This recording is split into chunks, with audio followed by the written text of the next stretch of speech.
Bonjour à tous, je suis très heureuse de vous retrouver. Aujourd'hui, mon invitée, c'est Christine Morlet. Et nous continuons dans la collection Les Faiseurs d'Histoire, les conférenciers d'inspiration, des personnes que je trouve extraordinaires sur scène.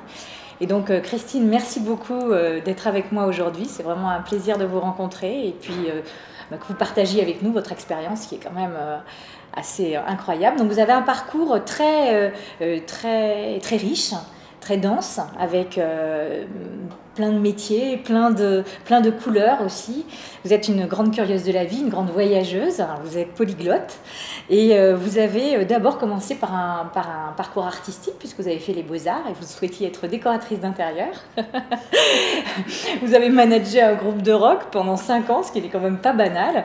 Et aujourd'hui, vous êtes la spécialiste de l'influence positive en France et une conférencière reconnue et certifiée par la NSA, qui est la National Speakers Association aux États-Unis, la seule personne en France, en plus femme, à être certifiée de cette association internationale. La seule et la première. La seule et la première. D'une longue série d'autres femmes. D'une longue série d'autres femmes, on l'espère. Donc aujourd'hui, Christine, est-ce que vous voulez nous en dire un petit peu plus déjà sur vos débuts dans la conférence, comment ça s'est passé, par exemple, la première fois que vous êtes montée sur scène pour faire un keynote ou pour faire une conférence sur votre domaine d'expertise? J'ai d'abord commencé à faire des conférences sans savoir que j'étais conférencière. C'est-à-dire que je faisais comme beaucoup de gens que je croise aujourd'hui et que j'accompagne pour devenir conférenciers comme moi, qui sont des très bons formateurs, coachs, thérapeutes, spécialistes dans leur domaine, experts. C'est ce que je faisais avant de découvrir que j'étais conférencière professionnelle potentielle. Voilà. Donc pour ceux qui nous regardent, j'aimerais vous dire que Morlet, c'est comme Chevrolet, ça s'écrit avec ET. Parce qu'il y a des gens qui vont chercher sur le net et puis disent Morlet AY, AIX, donc c'est ET comme Chevrolet. Et d'ailleurs aux États-Unis, lorsque j'ai eu le CSP, donc Certified Speaking Professional, c'est comme ça qu'ils m'ont présenté. J'ai récupéré ça des Américains. Ils disent « Now, Mrs. Morlet, just like Chevrolet ». C'était très intéressant, c'était fascinant. Alors, ma première expérience aux États-Unis, c'était en août 2008, le 1er août 2008. Je me suis retrouvée assise à côté d'un monsieur impressionnant dans le milieu de la conférence qui s'appelle Dan Pointer. Dan, si tu nous regardes, hello Dan. Il a maintenant plus de 70 ans, c'est une éminence dans le domaine de la conférence, c'est un sauteur en parachute qui a écrit plein de livres et qui accompagne en fait les orateurs professionnels, les conférenciers, à écrire leurs livres, parce qu'il dit il ne faut pas qu'il y ait un livre qui meure avec vous, quoi, au fond de vous. Donc c'est un spécialiste. Et j'étais assise à côté de Dan ce jour-là, en août 2008, qui était mon premier séjour aux États-Unis, je le précise, c'est la première fois que je mettais les pieds sur le territoire américain. Ouais. Et j'étais assise à côté de lui à l'ouverture de la convention qui s'appelait NSA Rocks. Donc ça tombe bien parce que j'aimais le rock. Donc ça a démarré par un rock bien lourd comme ça, type rock californien américain. Ouais. Et là, j'ai eu ce qu'on appelle le wow factor, le truc où tu vois les gens, là, tu les vois sur cette plateforme immense. Alors la plateforme, c'est le terme qu'on utilise dans ce métier pour désigner la scène en fait du conférencier professionnel. Et là, j'ai eu le wow factor. C'est wow, this is it. C'est ça que je veux faire. Et j'ai dit à Dan, qui était assis à côté de moi, je serai la première conférencière française à avoir le CSP. Donc le CSP, c'est une distinction quand même vraiment majeure dans ce métier. Il y a plusieurs pays qui peuvent le donner. Donc il y a bien sûr les États-Unis, en Angleterre c'est le fellowship, en Australie aussi ils ont un CSP, et au Canada. Et puis en Europe, pour l'instant il n'y a que l'Angleterre, si on peut dire qu'elle fait partie de l'Europe, et l'Allemagne est en cours, et la France probablement va proposer aussi son propre CSP en langue française. Et donc l'objectif c'est de contribuer à la professionnalisation du métier en France. Donc parce que le métier n'est pas vraiment professionnel en France.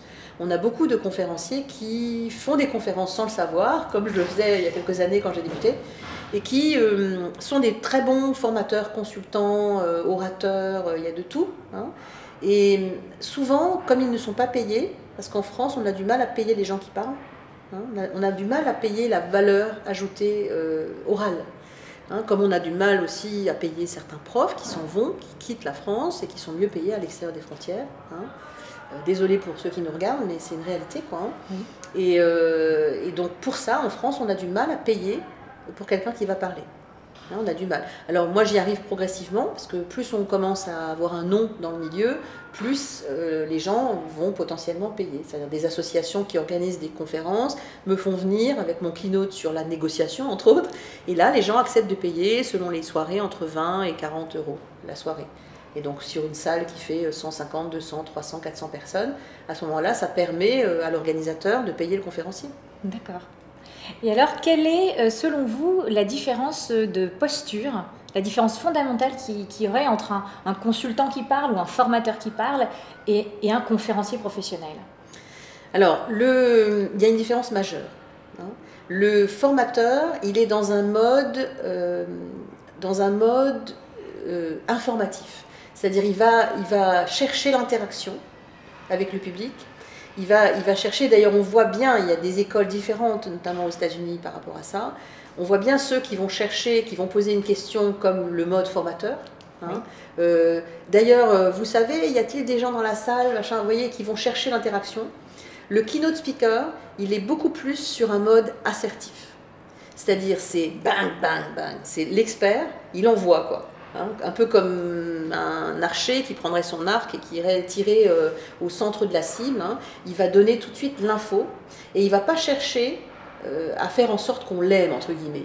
Il ne va pas faire comme le formateur qui va chercher l'interaction et chercher la relation, en tout cas pas tout de suite avec le public. Hein. Oui. Donc je précise qu'il y a quand même plusieurs écoles de pensée par rapport à ça.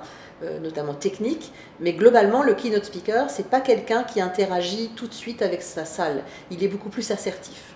Hein, c'est-à-dire il va rentrer sur scène, il va rester immobile pendant quelques secondes, le temps de compter jusqu'à 3-4 dans sa tête, de façon à pouvoir permettre aux gens de poser les regards sur lui. Oui. Hein, donc déjà, j'en profite pour dire qu'il faut aimer être regardé quand on est conférencier. Si on ne s'aime pas, c'est mal barré. Oui. Et ensuite, il faut qu'il crée immédiatement, comme dans une histoire, il faut que tout de suite, dans les 20 premières secondes, hein, un peu comme les gens qui vont sur Internet, hein, oui. Dans les 20 premières secondes, c'est même plus court, je crois, sur Internet, il faut qu'il ait capté sa salle. Hein. Et s'il fait, comme le disait l'année dernière Jeffrey Gitomer, qui est un grand conférencier sur les techniques de vente, le petit livre rouge de la vente, c'est lui, hein, ça a été traduit je ne sais combien de langues, et bien lui, il nous montrait l'an dernier sur la plateforme, il avance, il dit « Bonjour, mon nom c'est Christine Morlet, je suis conférencière », et là il s'arrête et dit « Who gives a shit ?» Tout le monde s'en fout, d'accord? Et c'est ça le conférencier, il ne va pas affaiblir son message avec tout un tas de choses qu'il dit et qui ne vont pas faire en sorte que ça rentre dans le cœur. Voyez, l'objectif du conférencier, c'est de donner le message tout de suite. Hein. Oui, donc Christine Morlet, vous nous disiez que c'est très important de capter tout de suite l'auditoire, un peu comme j'ai envie de dire un boxeur qui n'hésiterait pas tout de suite à porter son coup le plus fort pour pouvoir avoir cet intérêt, cette écoute forte du public. Et par rapport à ça, je voulais vous demander vous-même quelles sont les techniques ou éventuellement les personnes qui vous ont inspiré pour vous-même avoir ce charisme que vous avez sur scène. Il y a plusieurs personnes qui m'ont inspirée dans ma vie de jeune conférencière, sachant que jeune c'est à 45 ans pour moi. J'ai démarré la profession réelle de la conférence pro à 45 ans. Hein. Donc pour tous ceux qui nous regardent, si vous avez envie d'être conférencier et que vous avez déjà un certain âge, c'est pas trop tard. Donc c'est bien, ouais. Ça c'est très important de le dire. Et donc à cet âge-là, il y a plein de gens qui m'ont inspirée. Il y en a un surtout qui est le roi de la pause. Hein. Il s'appelle Mitchell, donc Mitchell, W. Mitchell, et c'est quelqu'un à qui il est arrivé plein de misère dans la vie, puisqu'il est passé sous un camion-citerne quand il avait une trentaine d'années, brûlé à 70% sur le corps. Comme c'est un intrépide, il a fait de l'avion ou du deltaplane, il s'est craché et il est en fauteuil roulant maintenant, paraplégique à vie. Okay. Et lui, il a un message, un vrai keynote. Hein. Il dit c'est pas ce qui vous arrive dans la vie qui est important, c'est ce que vous en faites. Okay. Et ça m'a énormément inspiré. Rien le fait de l'entendre, cette façon d'amener le message à travers l'histoire, justement, à travers son histoire personnelle. Et notamment un exemple qu'il a pris, qui m'a beaucoup marqué. Il a passé un peu plus presque 2 ans à l'hôpital avec des bandages qu'on changeait 2 ou 3 fois par jour. Hein. Vous imaginez, 70% de brûlés. Hein. C'était vraiment pas facile. Et il nous raconte donc dans son keynote comment il s'adressait à son infirmière qui s'occupait bien de lui. Et à un moment donné, un matin, quand elle rentre dans la chambre, il lui dit « Est-ce que je peux avoir des vacances ?» Hein. Et en fait, les vacances, pour lui, c'était « Est-ce que je peux avoir une journée sans changer les bandages, sans faire le protocole, machin ?» Voilà. Et ça, c'est d'une force. Et il fait monter la pause dramatique avec l'histoire. Et il m'a énormément appris, David Mitchell. Et beaucoup. Après, il y en a eu d'autres. Hein, il y a eu Orwell Ray Wilson, qui m'a énormément appris aussi, qui a été mon mentor pendant pratiquement 2 ans, à raison d'1 heure de coaching tous les mercredis après-midi, entre 17 et 18 heures, où que je sois dans le monde. Wow. Sur Skype ou à droite à gauche. Hein, Orwell Ray Wilson, qui est un grand monsieur vraiment, que je salue au passage, Orwell, si tu nous regardes, qui lui m'a dit ne cherche pas à ce que le public t'aime, ne fais pas comme le formateur, il disait. Va pas chercher l'assertivité, va pas chercher le retour d'amour. Il m'a dit de toute façon ils vont t'aimer. Et donc ça, c'était un bel apprentissage pour moi, parce que en tant que formateur, et c'est la grosse différence, on cherche souvent l'interaction, oui. Alors que le conférencier keynote, il est beaucoup plus assertif. Hein, comme je disais, le keynote, c'est 3 grandes parties. Hein. Il y a cette notion aussi de trinité qui est très importante dans le keynote. Hein. La trinité, hein, c'est 3 raisons pour lesquelles il ne faut pas faire ça, ou 3 raisons pour lesquelles il faut le faire, etc. Donc la trinité, elle est aussi là dans le plan. Oui. Hein. C'est intro très assertive, hein. Bang, bang, bang, intro. Ensuite, premier point d'explication, illustration avec une image ou une histoire. Deuxième point d'explication, illustration. Et troisième point, selon la durée. Hein. C'est-à-dire que si on n'a que 5 minutes, un point clé au milieu. Oui. Hein, c'est comme un sandwich. Hein. Oui. Il y a le socle qui est l'intro, hein, bang, bang, bang, très solide hein, l'intro, hein, sinon le sandwich. Ensuite, le point du milieu, si on n'a que 5 minutes, un point. Oui. Okay.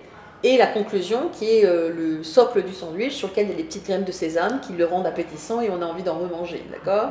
Alors que beaucoup de sandwichs ressemblent à des big burgers dans lesquels il y a 10 tranches de salade et 30 tranches de viande et ça devient super indigeste en fait. Plus personne veut ce type de sandwich, quoi. Non. Hein ? Et donc c'est vraiment ça, c'est 3 parties. Hein ? Intro, bang, bang, bang, assertive, oui. Une affirmation, une illustration avec une histoire, mais avec... comme un rétro-planning sur une histoire, oui. Comme une fable de La Fontaine, où oui.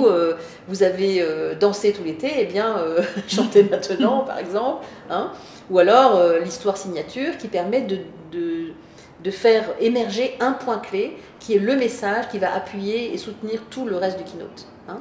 Ensuite, au milieu, 3 points maximum selon la durée. Hein, 5 minutes, 1 point. 10 minutes, 2 points. Oui. 20 à 30 minutes, 3 points. Pas plus.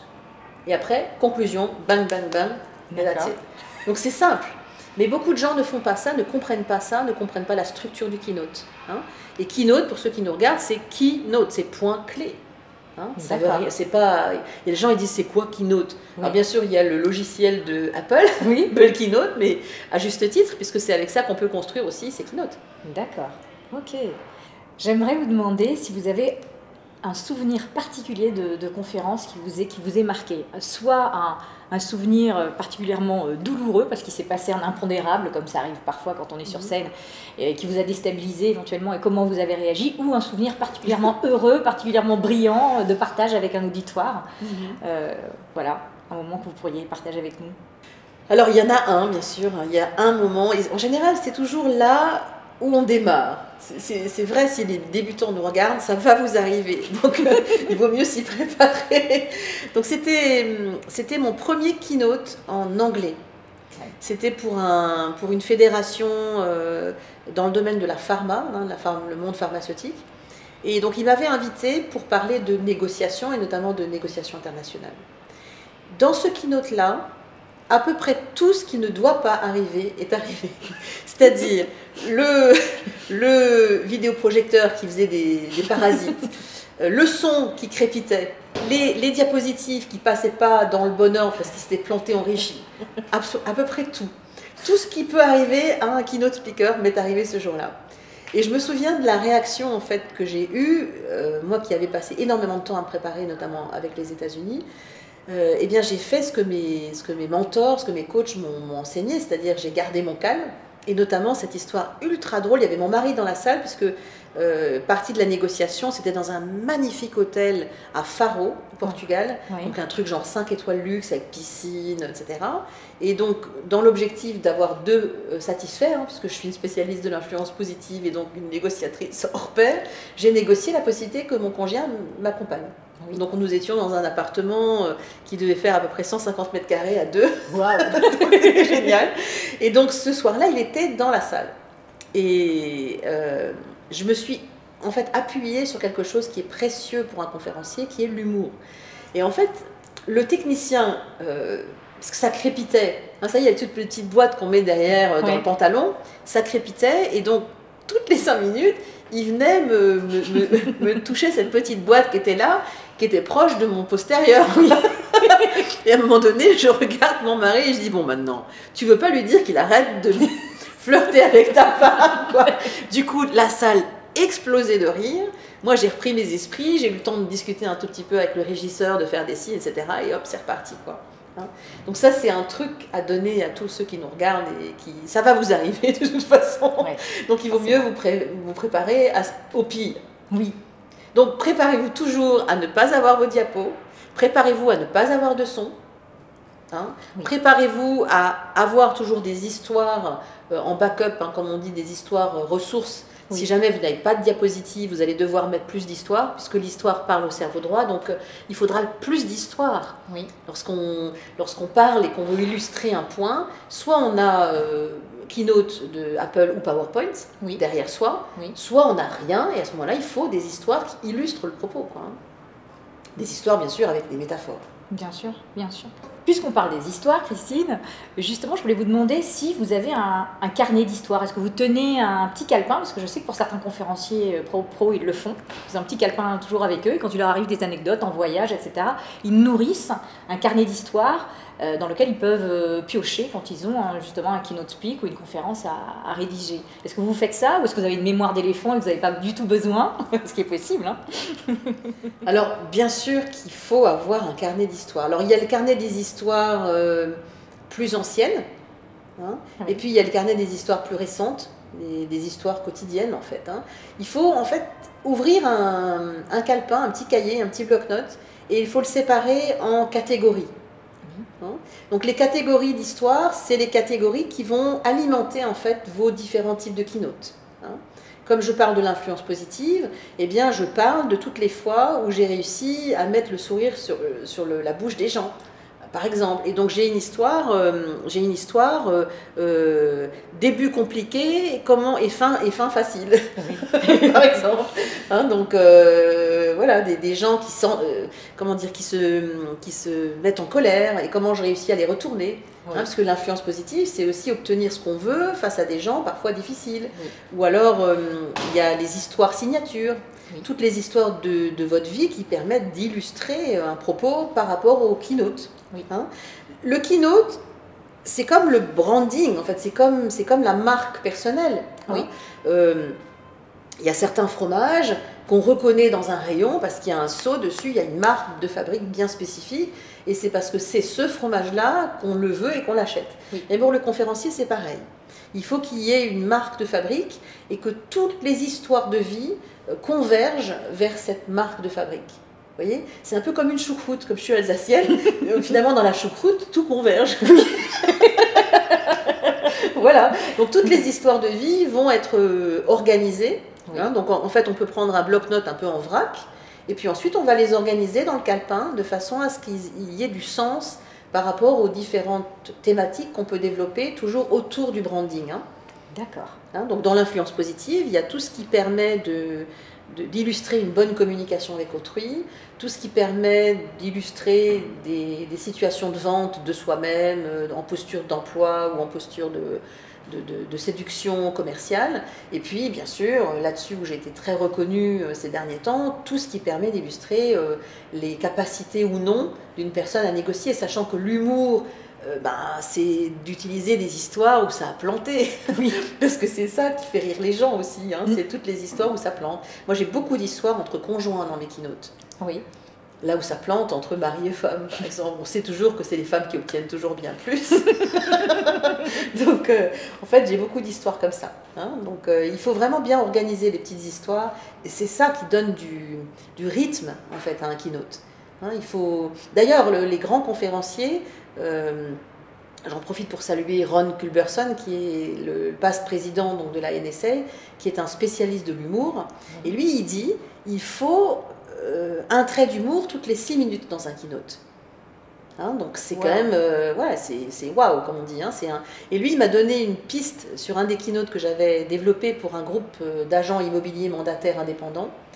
Il m'a donné une idée sur laquelle je me suis appuyée dans mon keynote qui a fait hurler de rire le public. J'ai démarré mon keynote par « Il y a un nouveau concurrent que vous ne connaissez pas ». Et là, tout le monde était perplexe. Hein. Et ce nouveau concurrent, c'est en fait une statue religieuse qu'on met dans son jardin, vous savez, qui fait que quand elle est là, on vend la maison plus vite. Du coup, en fait, tout le monde était écroulé de rire parce que ils ne s'attendaient pas du tout à ce que je prenne un exemple décalé comme ça. Hein. Et l'humour, en fait, c'est extraordinairement important dans un keynote. Il faut que ce soit toujours un peu décalé. Et c'est ça qui fait rire. Et souvenez-vous-en, hein, c'est un point toutes les 6 minutes. Hein. Pour revenir à ce que vous disiez tout à l'heure autour de l'organisation, on va dire, mondiale, les différents grands organismes qui gèrent les conférenciers pros dans le monde. Donc, on a parlé de la NSA. Et je voulais parler également de la FCP, puisque vous êtes présidente, Christine Morlet, de l'Association française des experts et conférenciers professionnels, et que vous êtes vraiment très très active, vous militez activement pour promouvoir le métier de conférencier pro en France, et pour donner une image encore plus pointue, on va dire, de cette activité qui, jusqu'à il y a très peu de temps, n'était pas considérée comme une activité vraiment professionnelle. La FCP. Alors, la FCP fait partie d'une fédération de 14 autres pays, hein, donc, qui s'appelle la Global Speakers Federation. Okay.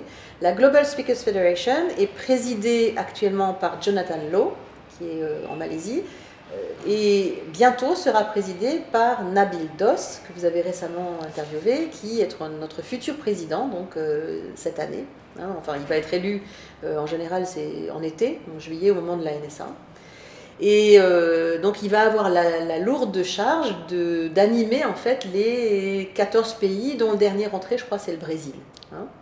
Donc je préside l'Association française des conférenciers professionnels en France. Donc j'ai pris la présidence, donc j'ai accepté la présidence en janvier 2014. C'est des mandats de 2 ans. Hein, pour pouvoir mettre en place une vraie dynamique autour de la conférence professionnelle en France. C'est vrai que ce n'est pas un métier qui est très connu. Hein. Y a plein de gens qui parlent en France, mais qui ne le font pas forcément de façon très structurée, en tout cas pas de façon professionnelle. Oui. Hein. Et nous avons mis au point dans la fédération, enfin dans l'association en France, des strates qui correspondent au marché français. Hein, oui. Parce qu'on n'a pas un marché qui est aussi ouvert que celui de l'Angleterre ou même de l'Allemagne, où ils sont déjà presque 900, hein, alors que nous sommes une centaine. Enfin, en un an, passer d'une quinzaine d'adhérents à 100 adhérents, c'est déjà pas mal. Oui. Hein. Mais en Allemagne, ils sont pas loin de 900, et aux États-Unis, ils sont 4000. Hein. Oui. Donc, nous sommes à peu près 6000 dans la fédération au total.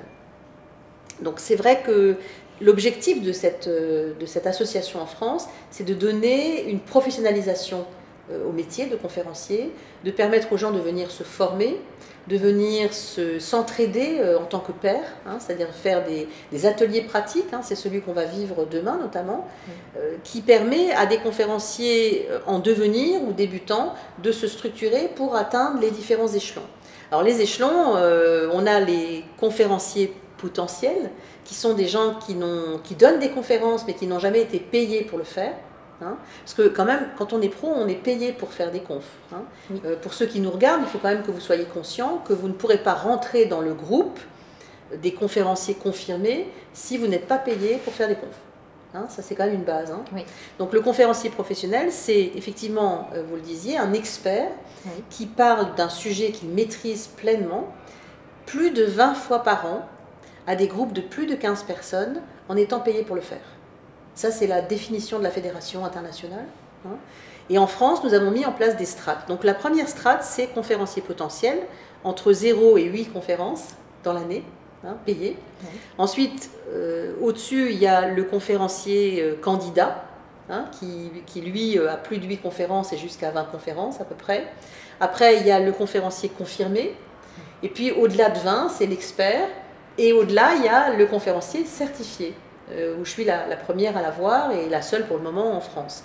Donc pour être certifié, il faut avoir fait, selon les modèles que vous choisissez pour la certification, parce qu'il y a plusieurs modèles, j'ai choisi, moi, celui d'avoir fait 100 conférences donc sur la période de 5 ans, donc ces fameux 20 conférences par an, rémunérées, auprès de groupes de plus de 20 personnes, sous la forme de keynote, pour 20 clients qui ont commandé tous au moins 2 conférences chacun, avec une totalité sur les 5 ans de 650 000 $ à peu près de chiffre d'affaires sur cette période. Oui. Et puis, avoir 36 crédits éducatifs américains et internationaux. Donc un crédit éducatif, c'est quoi? C'est quand vous allez participer à une convention, eh bien, vous vous formez pendant ce temps. Vous allez regarder des gens qui sont meilleurs que vous, hein, potentiellement, et puis vous allez accumuler donc des crédits éducatifs. Comme un parcours en fait, oui. Comme un parcours universitaire américain, hein, les business ou les education credits à l'américaine. Hein. Et puis ensuite, vos 20 clients doivent écrire sur papier en tête ce qu'ils ont pensé de votre keynote. Ensuite, ils sont audités par la fédération avec un questionnaire d'évaluation de 0 à 10. Si vous n'avez pas minimum 7,5, vous êtes recalé. Hein. Donc voilà. Et là, depuis peu, ils font évoluer en plus le CSP vers aussi des interventions sur Internet. Hein, puisqu'il y a de plus en plus de conférenciers qui font des conférences maintenant sur Internet. Et c'est aussi considéré, si on se fait payer, hein, s'il y a une inscription en amont pour un séminaire sur Internet, c'est maintenant considéré aussi dans le CSP. C'est très récent, mais ça fait partie de ce qu'on vit en ce moment, de la révolution numérique. Hein, voilà. Pour conclure, Christine Morlet, j'avais envie que vous nous parliez du projet que vous avez en ce moment, puisque vous êtes vraiment impliquée dans le fait de vouloir démocratiser le métier de conférencier pro, et notamment d'amener aussi la jeunesse vers cette activité. Donc je n'en dirai pas plus, je vais vous laisser nous parler de ce projet que vous avez en ce moment avec une partie de l'équipe de la FCP d'ailleurs.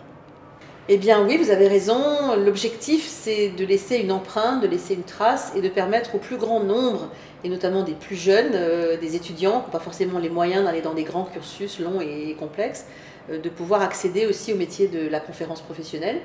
Donc il y a un projet actuellement avec une grande université, une école française de management, qui va finalement travailler en collaboration avec moi et avec un certain nombre d'experts au sein de la FCP qui sont des conférenciers, pour mettre en place un parcours certifiant. Donc un parcours certifiant qui donnera un diplôme pour être spécialiste dans le domaine de la conférence et de la visibilité. Donc voilà. Parallèlement, il y a le cursus effectivement que je développe depuis que j'ai le CSP, hein, depuis que j'ai la certification. C'est un cursus de formation continue destiné aux gens qui le souhaitent, qui souhaitent donc devenir conférencier.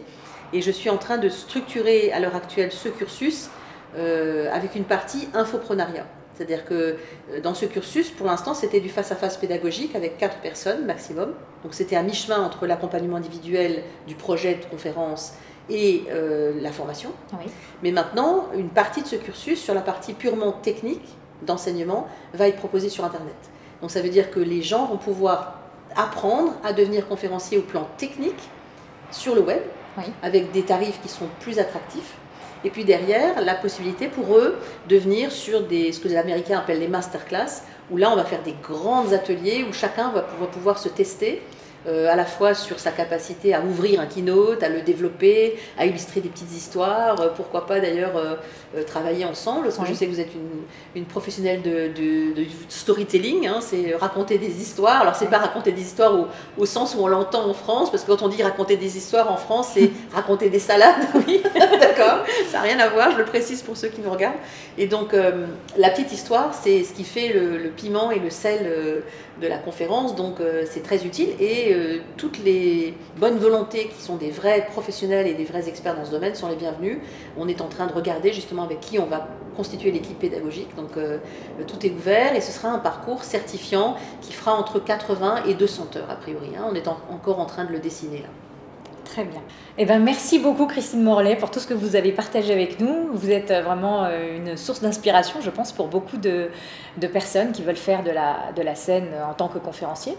J'ajouterais aussi pour les femmes, hein, parce que je trouve qu'il n'y a pas assez de femmes qui parlent en France, en tout cas sur scène. Et c'est dommage. Et j'espère qu'on en aura de plus en plus. Et comme vous êtes vraiment une icône, on va dire, dans le domaine de la conférence, eh ben, j'espère que ça va inspirer plein d'entre nous. Eh bien oui, il y a beaucoup de femmes qui peuvent potentiellement devenir conférencières professionnelles. J'en ai rencontré un certain nombre ces derniers temps. C'est vrai que lorsqu'on fait ce métier, on inspire beaucoup de gens, et les femmes qui, notamment, ont plein de choses à dire, les hommes aussi, hein, rassurez-vous, mais c'est vrai que pour les femmes, c'est plus complexe. Parce que ça fait référence à beaucoup de voyages, beaucoup de déplacements. Lorsqu'on a des enfants, une organisation à la maison, c'est pas facile de s'organiser pour partir, faire le tour du monde, le tour d'Europe, pour faire des conférences, hein, même en France. Mais commencez par Paris déjà, ou comme par votre ville, votre village, et faites comme ce que disait Jim Cathcart, que je salue au passage, qui est un conférencier hors pair aux États-Unis, qui dit, je vous la fais en américain puis je traduirai, il dit « If you want to speak, just speak up ». Si tu veux parler, faut que tu parles, vas-y. C'est ce que dit Jim, et je trouve ça fantastique, et c'est ce que je dirais à toutes ces femmes. Si vous avez besoin de parler et que vous n'êtes pas payé encore pour le faire, allez-y.